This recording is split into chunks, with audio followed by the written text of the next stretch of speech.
Thank you. Hello and welcome to this week's episode of the Montpelier Happy Hour here on WBEW 107.7 LP Brattleboro, your community radio station. I'm your host and producer of the Montpelier Happy Hour, Olga Peters, and I'm speaking with regular contributor Emilie Kornheiser, one of 3 reps from the town of Brattleboro. How are you doing, Emilie? Hi, Olga. It's nice to see you today. It's nice to see you too. Can you believe we're just like weeks, not even weeks away from the new biennium starting? No, and I had such a nice solstice celebration with friends yesterday, and I feel Oh, like I'm at least doing a good job, like doing a little resting and nourishing while I prepare for the new year. So I am very excited for the new biennium and very glad that I still have these 2 weeks left before it's. mm-hmm, mm-hmm. Well, I'm glad to be talking with you today because we have been checking in with some of the committee members to talk about what they think their committee will be working on in the new biennium. And of course, you, at least for another 2 weeks, is the vice chair of the House Ways and Means Committee. It's time to check in with you. Yes. So, before we dive in, you and I were talking before the show started, and I shared with you just the way my brain looks at some of your committee work. And I was, just for listeners, I was telling Emilie that, there are some committees who their job is to say, here's the pot of money, and this is where it's going, like appropriations. And it's, to me, very straight line. And then like House Ways and Means to me is more like infrastructure. So, how does money move through the system? And how does revenues come in? Where do expenses go out? And just like roads and bridges, we tend to not pay attention to our infrastructure until it's not working very well. Mhm. And so that's one reason I'm excited to talk to you about House Ways and Means, because yeah, this idea of infrastructure, does that resonate with you? Or Yeah, I had never thought about it that way before. I'm really excited for this new frame to think my way through it because, as you know, I love thinking about taxes like as philosophy. Um, Mhm. I've now outed myself as the biggest dork that's ever come on the Montpelier Happy Hour. This will help our future guests feel more welcome. Um, but yes, that really does resonate for me, partly because I think of taxes as sort of the not just the symbol, but like the symbol made practical or made Hmm. tangible of this collective project of democracy. Mhm. In Mhm. that, we come together like from the fields and forests and towns, form civilization, have government. That's like a government is, you know, what organizes civilization, right? And the Mhm. way government functions is with resources. Right. And the fact that we collectively raise those resources, ideally, from each according to need and ability, um, like that's the work of the Ways and Means Committee. And Mhm. so, like, weaving that idea in as if it's like the, I want to say turrets, but like that's not the word I want. What's the stuff inside the bridge with the metal rods? Um, the Yeah, good question. The framing, Yeah, no, it's like anyway. there's Yeah, engineers all over Vermont right now, like yelling at us. It's I know, karma. I know. I was thinking about like, yeah, I don't have any of the words here, but I think that's a really effective metaphor, even though I don't have the words for it. Um, and I think there's some, one example that really comes to mind for me is the idea of tax credits, which is essentially, someone often having extra resources because they're not paying in for taxes towards a policy goal Mhm. versus someone paying those taxes and those taxes going towards that policy goal. And how like that shapes that conversation so much. Mm. And so when I think about the child tax credit and this really incredible, we passed the largest state child tax credit in the country this last year, as sort of a follow on to the promise of the federal child tax credit in the, in the pandemic. I think about all of these conversations that you and I have had, Olga, about the sort of industry that supports people living in poverty, Mm-hmm. and the barriers that are in place to make it hard to navigate those systems, and how there are also policy tools we have that can just end poverty Mm-hmm. rather than treating poverty. And I think the child Right. tax credit is one of those. And so that's just like incredibly exciting to me. And there's so Mm-hmm. many other examples of that. That's just one. And that's the case of a tax credit rather than an actual tax. But there are so many more. And I love to think about sort of that underlying structure. And when I've had a lot of conversations this summer about our property taxes and our school, Right. specifically our school taxes, on a part of a summer study committee. But whenever I look at an individual tax and making an individual tax have a smoother curve or not penalize someone or be more progressive, I try to think about it also in the context of how all of both the taxes and the other benefits that someone receives from government all sort of add up into a comprehensive picture of a taxpayer's experience of Vermont. And so that's a really like, if I think about sort of that web and those curves as like, the revenue infrastructure of the state, that's exciting to me. So thank Mm-hmm. you. Mm-hmm. You're welcome. You're welcome. And for House Ways and Means, what are some of the things you think you'll be looking at this biennium? Before I answer that, I would love to Mm, just like do a teeny tiny definition because I know I'm going to use the word progressive about 1,000 yes. times while we're talking. And I Yeah, just that want to be sounds really good. clear that I mean that mathematically and not politically, Mm-hmm. because I use that word for those two meanings often on this show. And they're very separate meanings. So progressive in terms of taxes means that folks essentially with less ability to pay less, and folks with more ability to pay more. And Mm-hmm. so it's not necessarily because 10%, $10 from like all these different people might be 10% from one taxpayer and 0.01% from another taxpayer. Right. Right. And so a flat tax could be $10 from everyone. It could be 10% from everyone. But a progressive tax is usually when we think of like marginal tax rates. That's usually a progressive tax.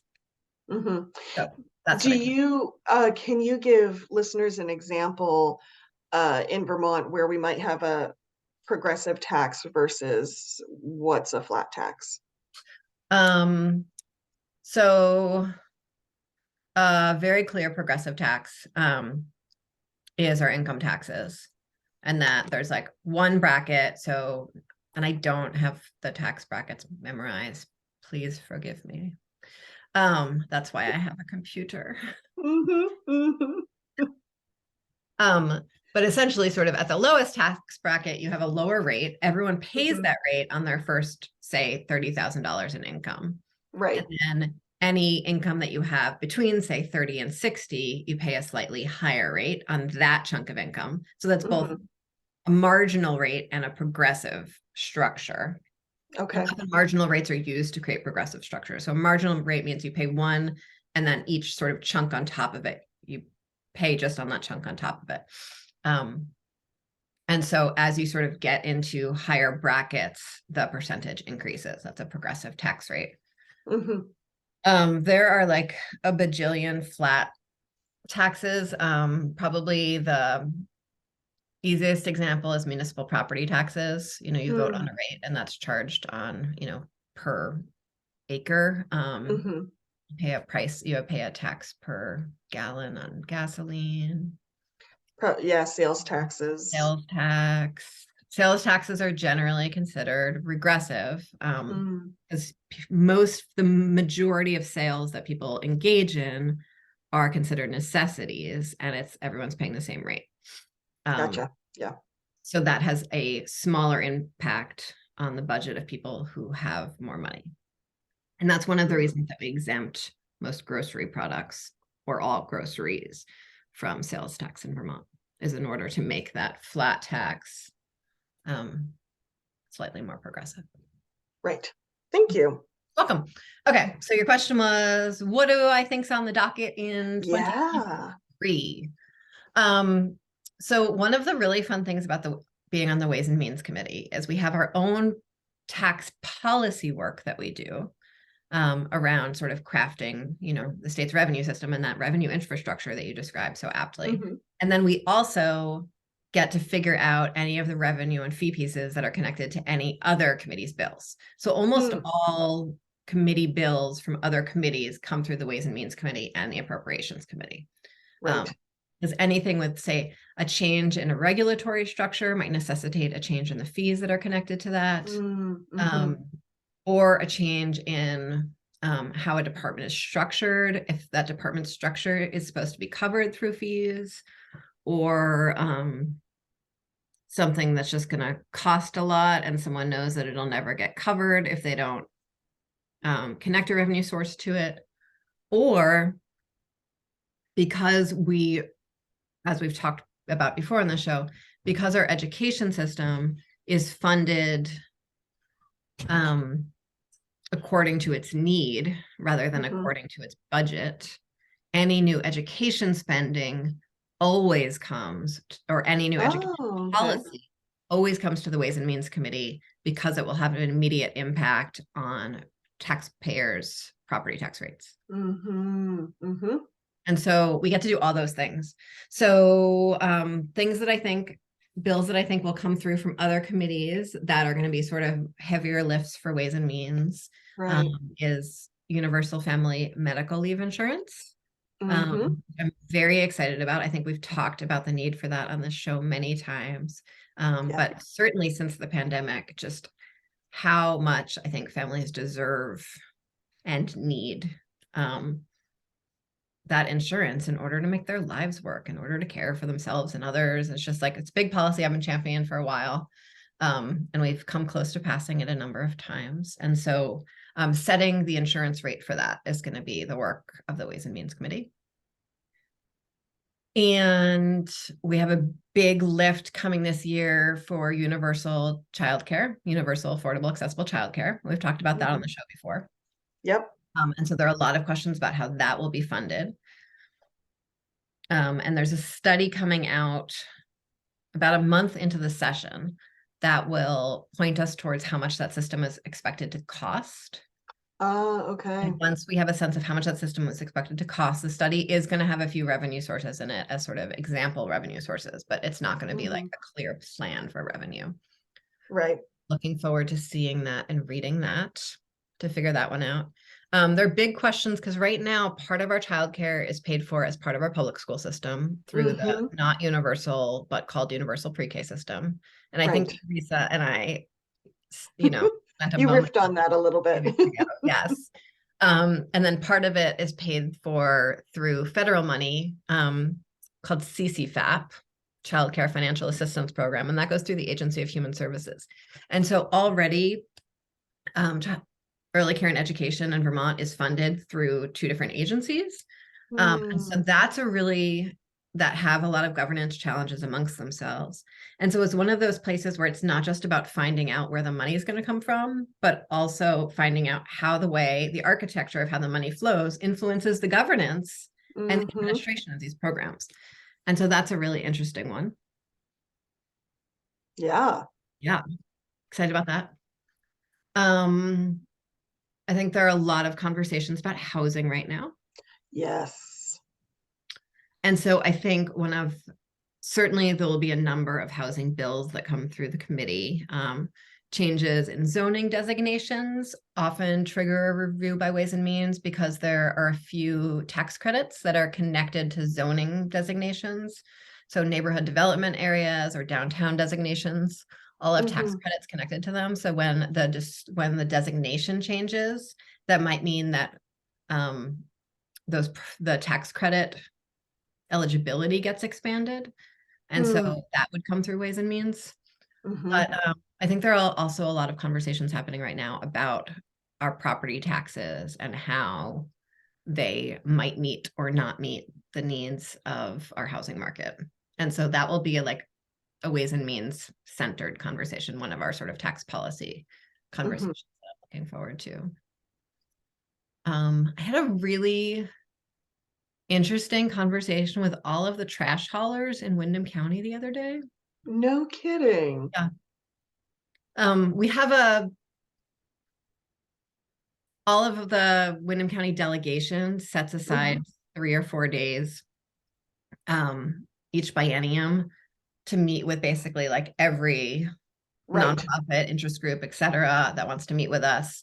Historically, we would sort of go hither and yon and, wind up at breakfast in 5,000 places. And we decided to consolidate and really just sort of like that way people have a much better chance of meeting with each of us because so many of us work and have sort of wild schedules.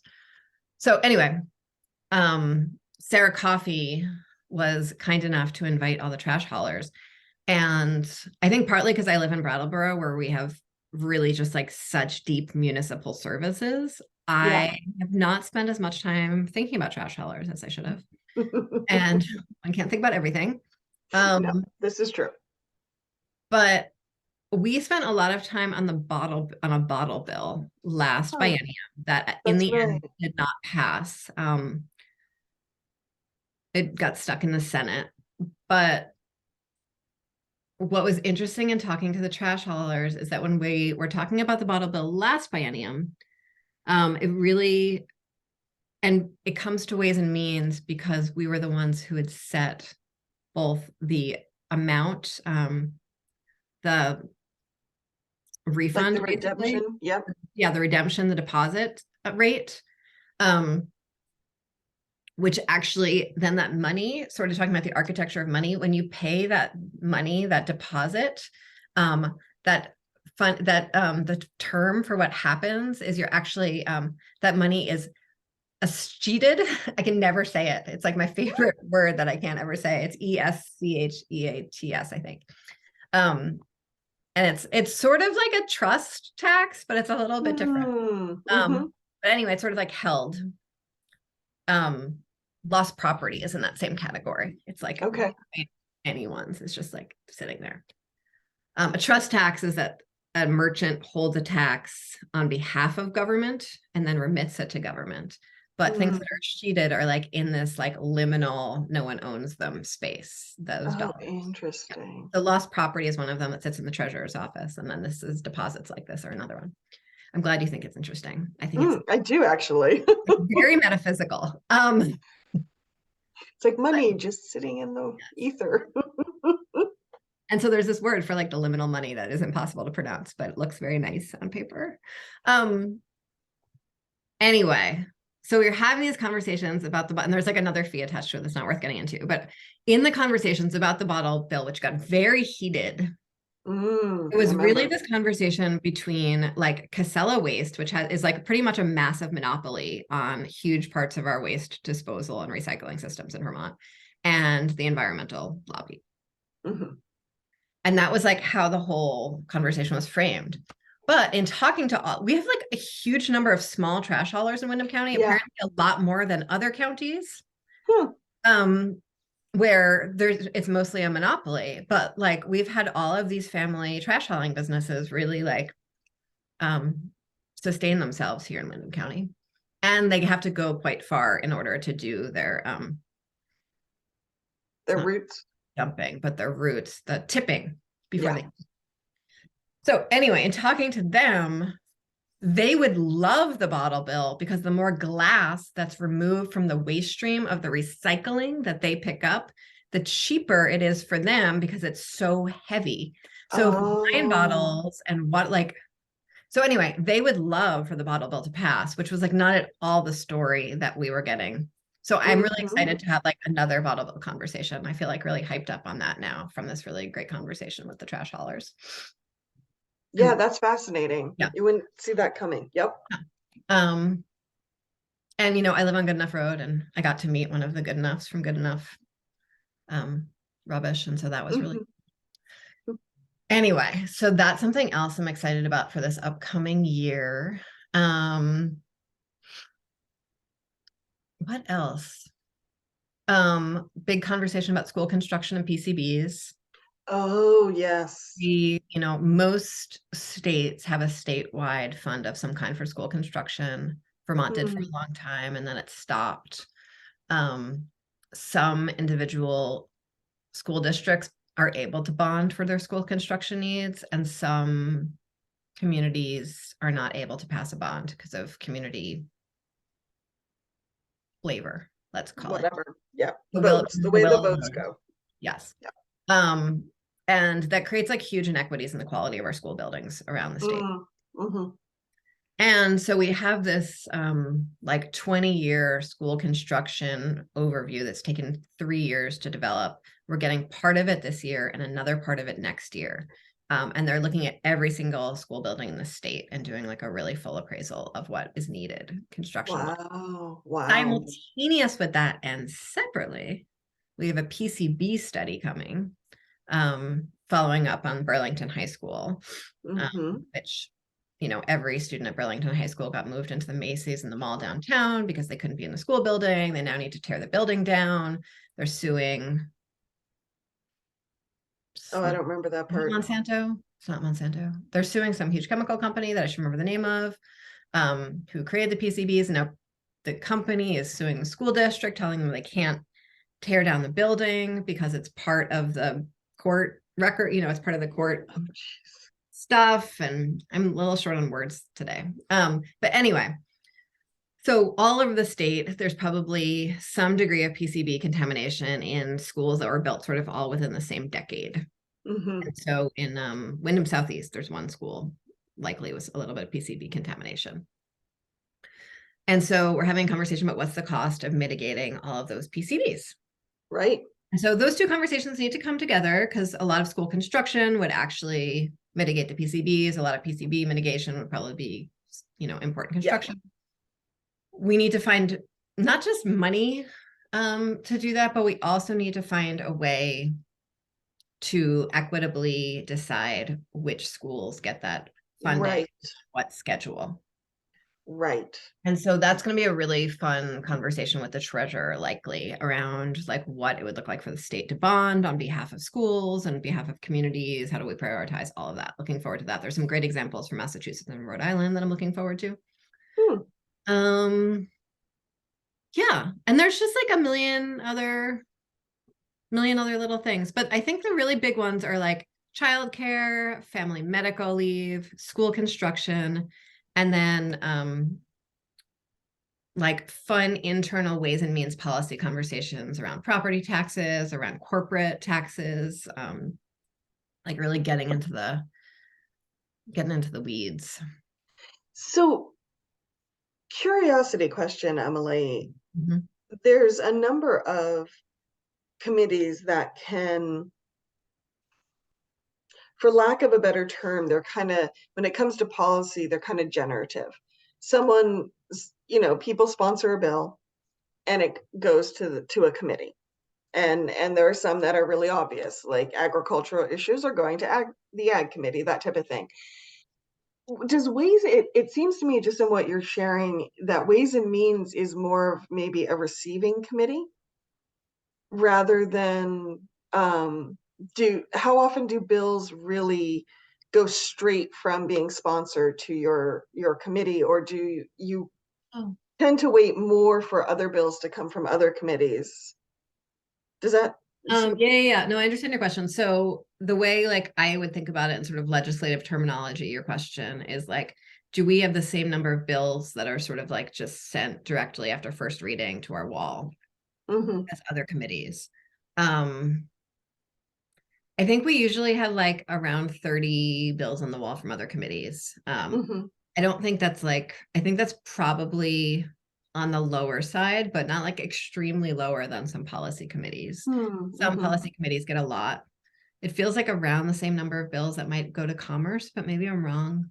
And then we get a huge number from other committees, but we move through them pretty fast. Mm-hmm. And so the number of bills sort of like on the wall at any time is usually like right around the number of bills that have been sent directly to the committee. Mm-hmm. And we tend to not, historically, in my experience in Ways and Means, we tend to not pick up that many of the bills from the wall, because our focus really is on either the bills that are coming in from other committees that need to be cared for as part of all the hard work that other committee has done, or be generating committee bills on sort of these broader tax issues. Usually the Mm-hmm. bills that get sent on first reading that are sponsored by other members who aren't on the committee are usually like funny little tweaks that like someone discovered, and sometimes we'll integrate that into like another technical bill or something like that. Um, Mm-hmm. so another member discovered this last session something funny about how like property inheritance worked between like parents but not between siblings, and like shouldn't Mm-hmm. siblings be able to inherit directly from each other without paying certain gains taxes, and it was stuff like that. So like that's the kind of thing that happens. Very rarely are those revenue raising bills. Okay. Usually those are revenue reduction bills. Oh, interesting. This Okay. is that I think deserves a tax credit. That would be yeah. Mm-hmm. And how it sounds like just a lot of work, and I'm wondering, if a bill has a heavy lift, like we've been talking about paid family leave for a while, Mhm. it has to go through a number of committees before reaching you, Yeah. but it sounds like there's a risk of things getting held up Mhm. in Ways and Means if you have such a churn. We have a really good committee assistant Mm-hmm. who does an incredible job making sure that we have sort of the witnesses. It's a really interesting position to be in as a member.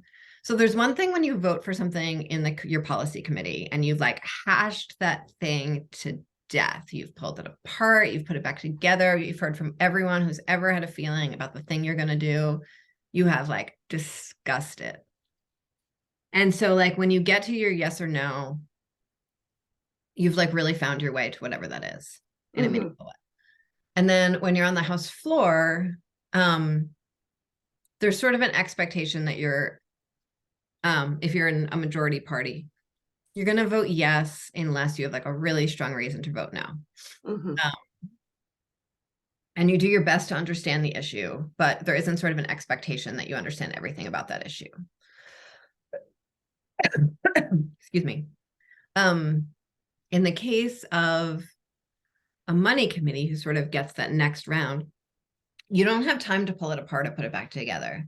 Hmm. And so, but you need to like really vote on it in a very meaningful way, Mm-hmm. because you're sort of validating that piece of legislation on behalf of the whole body. Interesting. And this is sort of like a little bit of an inside baseball cultural thing. So if it gets boring, like Mm-mm. at me or something, and the people on the radio won't hear. But we do our very, very best, and it's very hard to do sometimes, and we don't always succeed, nor should we always try to succeed at this, to only focus on the aspects of a bill that are related to revenue and leave Mm-hmm. the other policy things there on the table, and trust that that committee has done its work. But it is hard because like once you got your hands in something, you kind of want to pull it all apart and put it together. Well, I can imagine it's a little bit like our conversations with charter changes in that the town has vetted this charter change. So just to prove what the town has vetted, and yet I can imagine when you see some of these charter changes, you want to get your thumbs in them. Oh my goodness, yes. And I am like very rigid about charter changes. And I vote for them because that's the will of like hundreds and thousands of voters. Mm-hmm. Mm-hmm. This is like 6 people thought this was a good idea.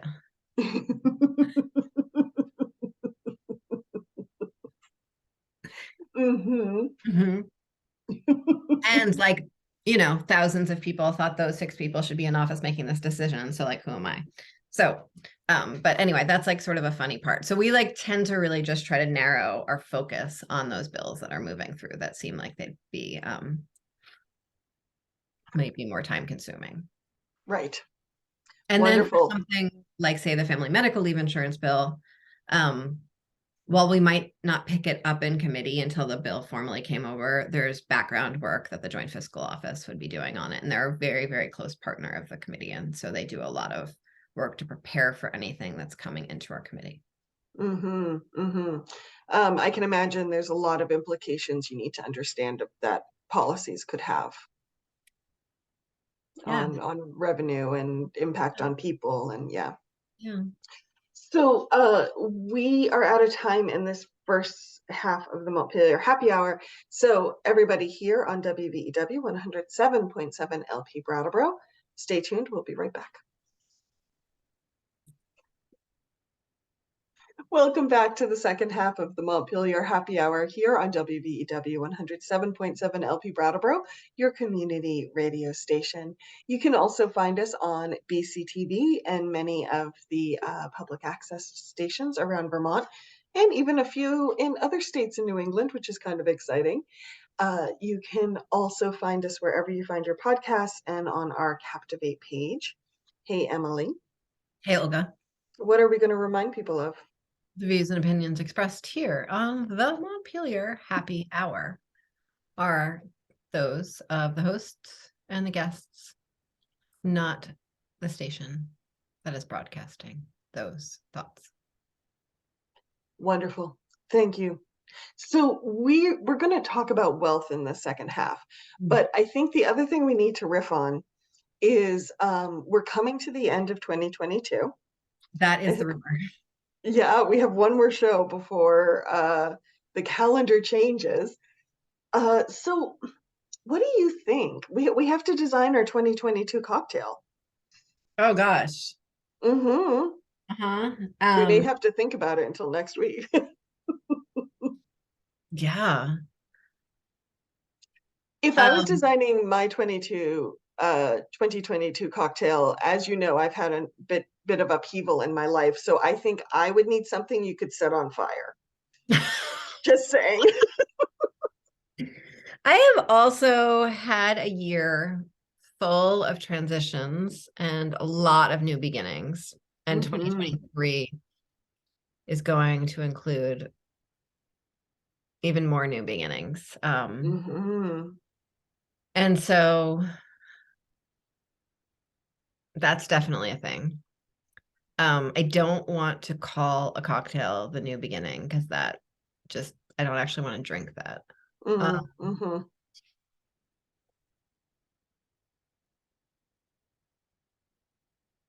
I think I might need to think about it some more until next week. I mean, yeah, and I've been playing, I went down to Provisions in Northampton. Ooh, fun. Yeah. And I actually sent pictures of the fancy liquor I bought to Wendy Knight, the commissioner of liquor, to be like, look, we could have nice things in Vermont too. We could. But, gosh, that's so off track. But there's this amazing bergamot and rose Italian liqueur that I bought. Oh my gosh, that sounds amazing. Yeah. And it's just like, first of all, it is just like so.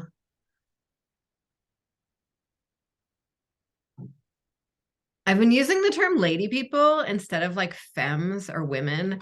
And I don't know like how it happened. And it just feels like, for me, it's this like big taking back of a term. But also feels like more gender expansive than women. But anyway, I feel like the Italian bergamot and rose liqueur is just like the most lady people of mixer. And so it's fantastic with gin. It's fantastic with like any of your sparkling wines. And it makes just like a very nice light thing with some seltzer and a little wedge of lemon. But I don't know if that's the drink of the year. It might just be like a thing that's delicious right now. So let's keep on maybe thinking about it. Okay, we shall do that. We'll have to design our 2022 cocktail. Mhm. We'll see what, so next week we'll have Stephanie Yu from the Public Assets Institute on. So maybe she can weigh in on it too. Yeah, yeah. And maybe we should warn her in advance. That we're going to talk By the way, not about. only do you have to Okay. talk about the economy, you need Yeah. to design a cocktail. Mhm. But yeah, like we have both had a lot of upheaval and change, and I think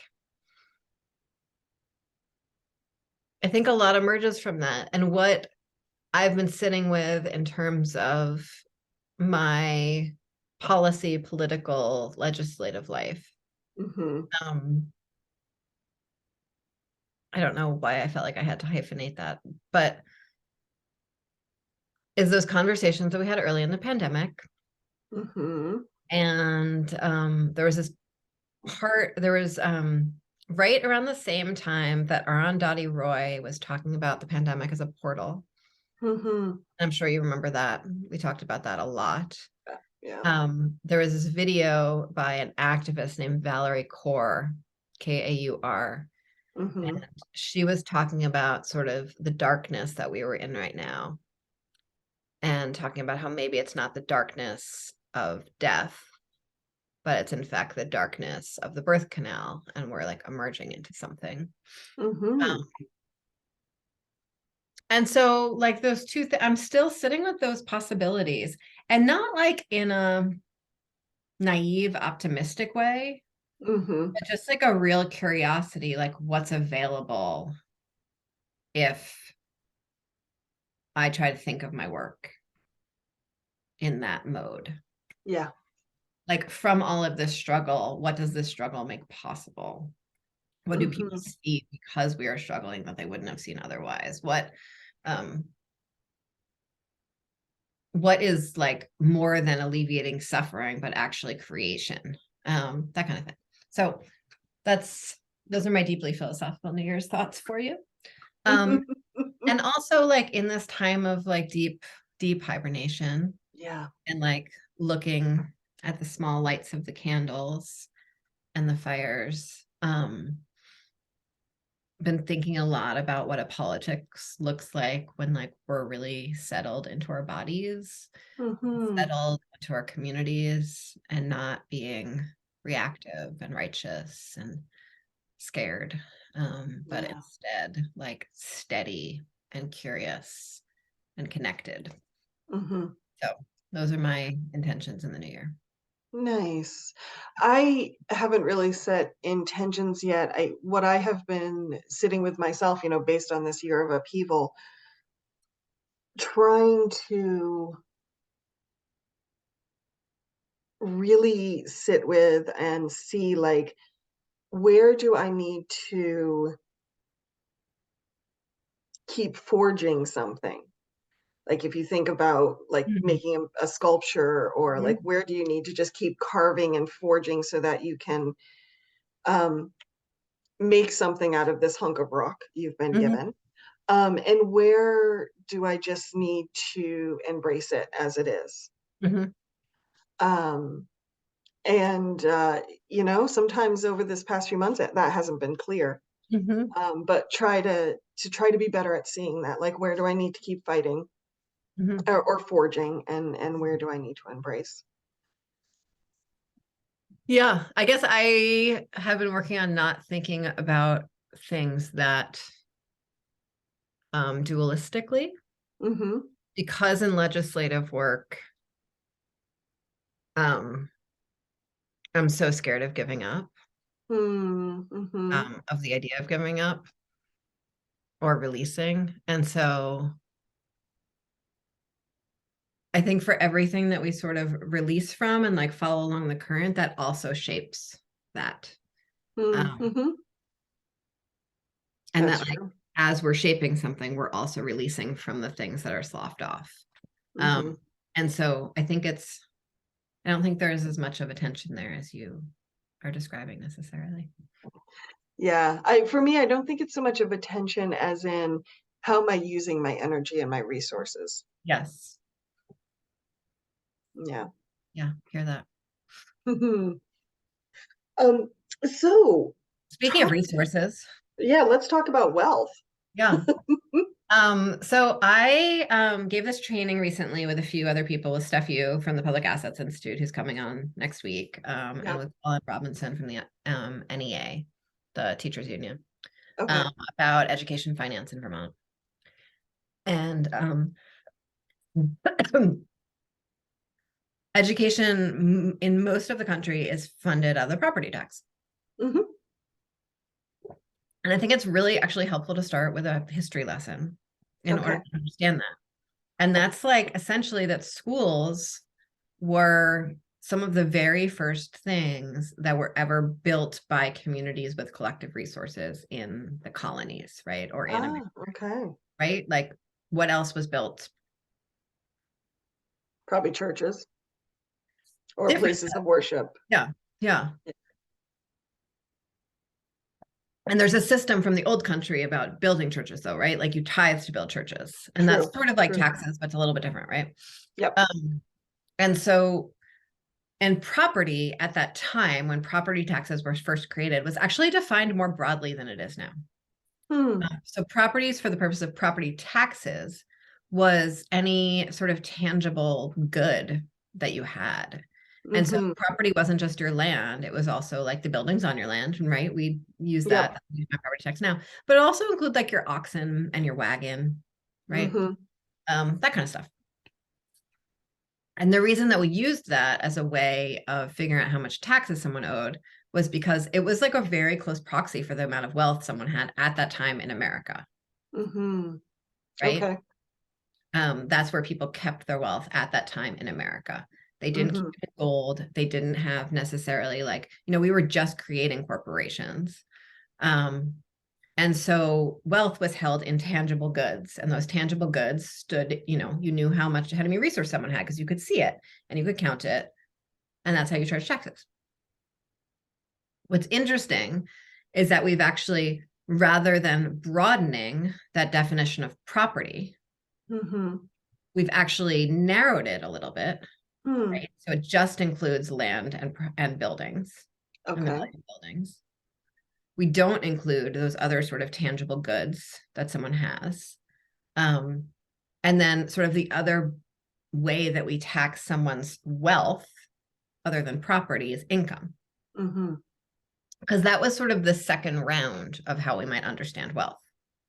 People Right. started working more professional jobs. We like built a middle class. Hmm. I mean, we didn't build a middle class. Black people built a middle class, really. Like slaves built a middle class, but Yes. but Yeah. onwards from there. And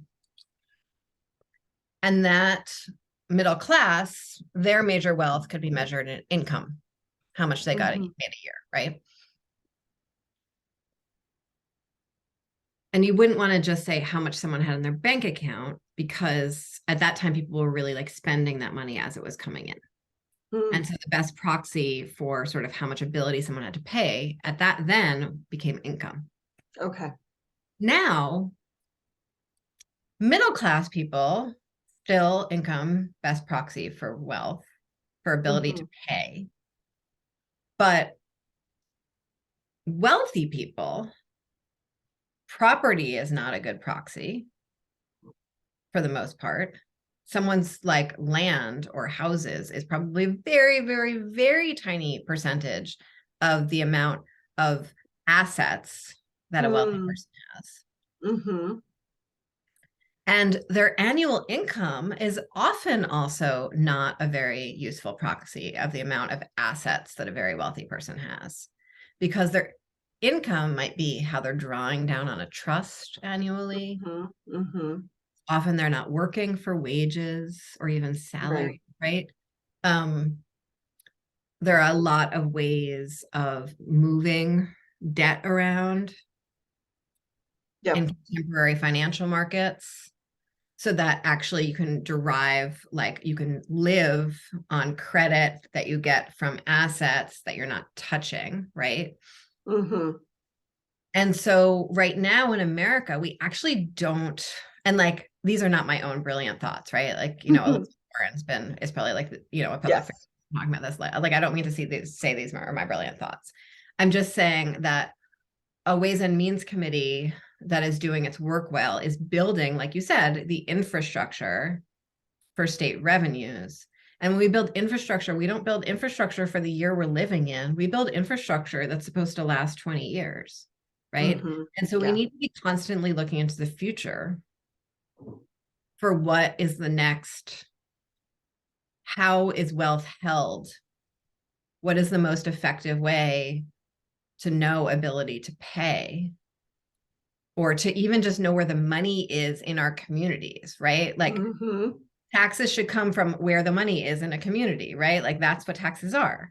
And so we need to be constantly shifting our definitions and our understanding of ability to pay and resources in order to be building a tax structure that's resilient to future.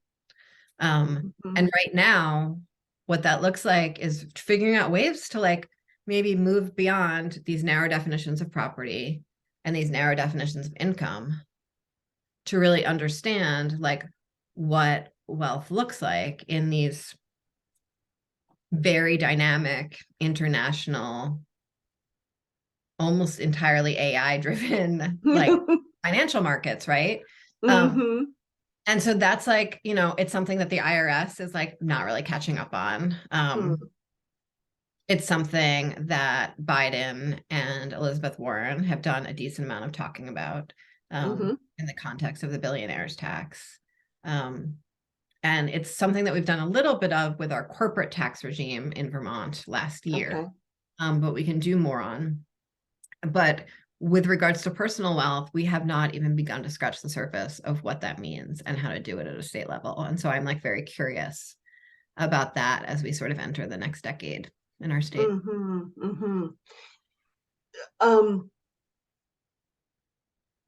Looking for the right words. For lack of a better words, what does wealth look like in Vermont? And the reason I ask that is because I think people we're not very good at really knowing like, oh, so this income level makes me solid middle class, or because I have this X, Y, and Z, that puts me in this bracket. I'm not so sure we're good at being able to see those things. So yeah, and I think that's a conversation that like will be hashed out well with Steph next week. But first of all, like we're not an island. We're not even close to an island. We are a teeny tiny state with very few people in the midst of a very large country with a lot of people. And we, here in Brattleboro, live on the border of 2 other states. Yeah. Like tight border, right? So it's silly. I think it is silly on some level to have these conversations in isolation. And we have a state government, and I'm a legislator in that state government. So of course I have to have those conversations to some degree in isolation. Last time I checked, the 1% in Vermont was just folks with an income of like over $180,000 a year, $190,000 a year. Oh, wow. That is not true in most other states. No. Vermont is also one of the only states in the country, possibly the only state in the country without a billionaire. No kidding. One of our own billionaire. Yeah. I don't know if like maybe the governor's tourism and marketing board wants to like go out and find us one. Pay them $5,000 to move here. I don't know. It'd be helpful. Every state needs their own pet billionaire. But no, we don't. Please forgive me. I know we don't allow billboards, but I can see the billboard anyway. Yeah. Yes, please forget my blithe attitude towards the billionaires. It's actually an atrocity that that's acceptable while people are hungry and homeless. But so anyway, we don't have a billionaire. Our 1% is very low. And so what's interesting is like, what is the, class in America is complicated. I think class in Vermont is even more complicated. Oh, yes. Yeah. Yeah. Everyone wants to be working class here. have to work an hourly wage to be working class. Like that's sort of the definition, one of the definitions of working class. Not that many people really do that anymore. Right. Middle class, is it like, are we talking about like the mathematical middle class, or are we talking about a cultural middle class? Are we talking about education levels? We have some of the highest college education rates in the country, some of the highest high school graduation rates in the country. We don't have some of the highest rates of high schoolers going to college. We tend to have Yes. college educated people come here from away. So like those numbers are weird. But we are certainly less wealthy than a lot of states. We have not updated those numbers. I've not seen updates to those numbers since the pandemic, though. And we know that a lot of wealth has come into the state since then. One other thing that I think is very interesting about wealth in Vermont is that in a lot of other states, farmers are some of the very richest people. And that is not how we talk about America a lot of the time. Right. But it is true in a lot of areas of the country. That it's like sort of the small town gentry is the farmer, right? That is not true in Vermont. Right. Our farms are much smaller than that. Though some of the generational wealth that's been possible from some of those farms actually has made that true. It's just less true as a rule than it is in some other states. And so those are some of the interesting dynamics about wealth in Vermont. I think I'll pause there. That's what I think we could dig into that more with Steph, though. I think that'd be fun. Yeah, I look forward to that. Well, there's so much around the conversation around wealth and class that is just so loaded.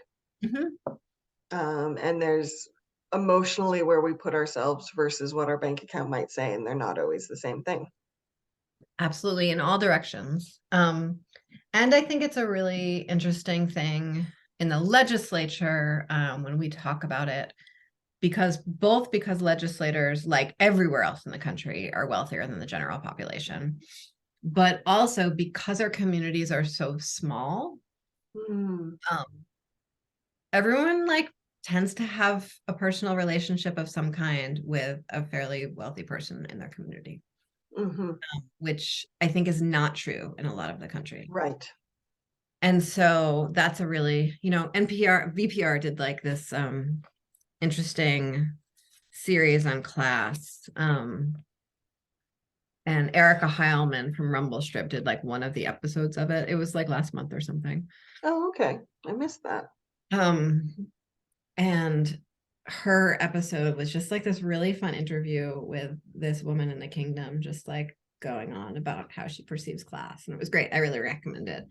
But all to say, like, it's personal here in a way that it isn't. And I think, the reactivity of politics all over the country, I think the reactivity around class is harder for people here, even though the impacts of class and the impacts of wealth disparity is just as extreme and difficult here as it is anywhere else. Yeah. Yep. Well, everybody circle back to next week, because Stephanie Yu from the Public Assets Institute will be with us, and we'll be talking more about that, and also the annual State of Working Vermont report that the Public Assets Institute puts out every year. And I love that report. It's my favorite report. I mean, I think it's a very good report too, but I also just like love how much you love it.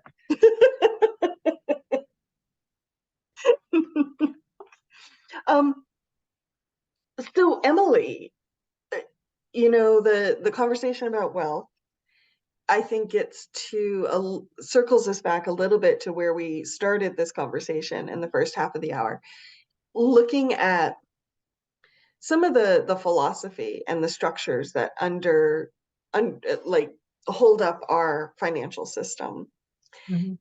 Are there, and I know, sorry, I know that you've worked a lot on school education funding, and I think you were on a task force to look at turning the education funding from a property-based income tax to a property-based tax to an income-based tax. What are some other things you're looking at? Are there other concepts or philosophies or um, ways that you feel our tax system could work better and be more equitable? Um, and that task force wrapped up yesterday, actually. So if anyone is like hot and excited to see our report, it should be posted the next couple of weeks to the website. So Very cool. that website, we have our own committee website that is hosted on the Joint Fiscal Office website, which you can find the link for on the legislature's website. Okay. Anyway, so other things I'm thinking about. So one conversation that I think is very poignant is the conversation about the wealth gap, particularly with regards to Black people in America. Mm-hmm. And I read this really incredible book about sort of causes and solutions for it. And Mm-hmm. one very interesting detail to me was this idea of joint versus single filing. Oh yeah. Yeah, Have yeah. I talked about this on the show before? No, but I was reading something about Yeah, it I'm recently. really, and the idea that joint filing um, really prioritizes and benefits families where only one person works over families where two people work. Mm-hmm. And that we know that families where only one person works tend to be wealthier families and tend to Right. be whiter families. And that's just like a really interesting piece of the whole puzzle to me, like how the tax system would prioritize one family structure over another, right? Right. Right. So that's something that I sit with in terms of fairness in the tax system, and is just like a nightmare to unfold. Unravel. Yeah. Unknot. Yeah. Um, so that's one. Other things I think about is how and when it's appropriate to use taxes as a tool for policy change or Hmm. behavior change. Kind of like syntax Yes, or I have. yeah. Yes. So, people feel very good about taxes on tobacco with the idea that if it got more expensive, less people would smoke. And less people are smoking now. And so people think that's validation for the fact that, um, I don't know how many poor people gave more than their fair share to the government Mm-hmm. because of those cigarette taxes. Yeah. And like I understand that it's like probably, it's good for public health that less people smoke. Um, Mm-hmm. there are always conversations around sugar taxes Right. um, for very similar conversation. And the idea is if it pays for a public nutrition campaign, doesn't that make it worth it? If it pays for school lunches, doesn't it make it worth it? Um, Mm-hmm. there was a study that just came out around opening up sports betting in Vermont. Um, that sort of is the other end of sin taxes. So if something is Right. illegal, like say sex work or sports betting or cannabis, Mm-hmm. why not regulate it, make it slightly safer, and have um, public benefit from that revenue? Mm-hmm. That's always an interesting question, sort of on Yeah. that same thread. Um, I'm thinking about library fines today, and I was Oh, thinking about like, right. what's my favorite tax or fee? And I was thinking about library fines just because I used to like love to pay them. Like I would have been like, a derelict person because I hadn't turned a like terrible library delinquent. My book was late because I was like enjoying it too much or like whatever, Mm-hmm. where I like felt Slow attached reader. to it. Yeah. Didn't want to, or just like I had a hard week or whatever. Mm-hmm. And then like I'd get a library fine. I'd be like, oh, I don't mind like giving $5 to my library. Like, this is not the worst thing that's ever happened to me. This is great. Like, because I believe in where the revenue is going. So I like don't Mm-hmm. mind paying it. And then in Brattleboro and many other places in the country, they realized that the policy goal of fining people, which they thought was to get people to return their books, was actually just Right. making a lot of people scared of the library. And so they just stopped. And like Yeah. that ability to stop and be like, oh no, we're not doing what we think we're doing with our moralistic nonsense. And like pivoting is so cool. And I like Yes. want to be that flexible of a tax creator. So that's another one. That's like some more philosophy of taxes that I think are interesting. And then the last one that I'll sort of put into the hopper is how does one revenue source now and the investments that come from that revenue source create more revenue in the future? Mm-hmm. So I think about that one a lot. So like, how does raising revenue to pay for family medical leave insurance both save money because children have happier, healthier beginnings, maternal child health is stronger, people are more able to stay in their jobs longer term because they have that stability in a hard time. All of that, how does that make like a healthier population to save money from the state because the state pays for negative health outcomes? And how does that get more revenue into the state because people are working more and making more at work? Right. And so that is like another fun philosophy of the tax system that I think about a lot. Mm-hmm. Well, and it's ultimately the long-term ramifications of Yeah. our decisions and our Exactly. policy. Yep. Yeah. Well, Emilie, thank you so much. We are out of time here on the Montpelier Happy Hour, but as always, it's a pleasure. If Absolutely. As the sun sets around us, we better get off the call soon, Olga. I can see both of our like rooms. um, if people want to learn more about you, Emilie, where do they go? Folks can go to emiliekornheiser.org. You'll find links to my newsletter, sign up, and my newsletters, and my email, and my social medias. I have been on a bit of a hiatus with updating it because everyone deserves a hiatus. And I Mm-hmm. will jump back in to the communication pit. The bottomless pit. Yes. Well, and as always, you can find the Montpelier Happy Hour here on WVEW 107.7 LP Brattleboro, your community radio station, every Friday at 2, as well as our Captivate page, our Facebook page, and wherever you find your podcasts. See you next week, everyone. Have a great weekend.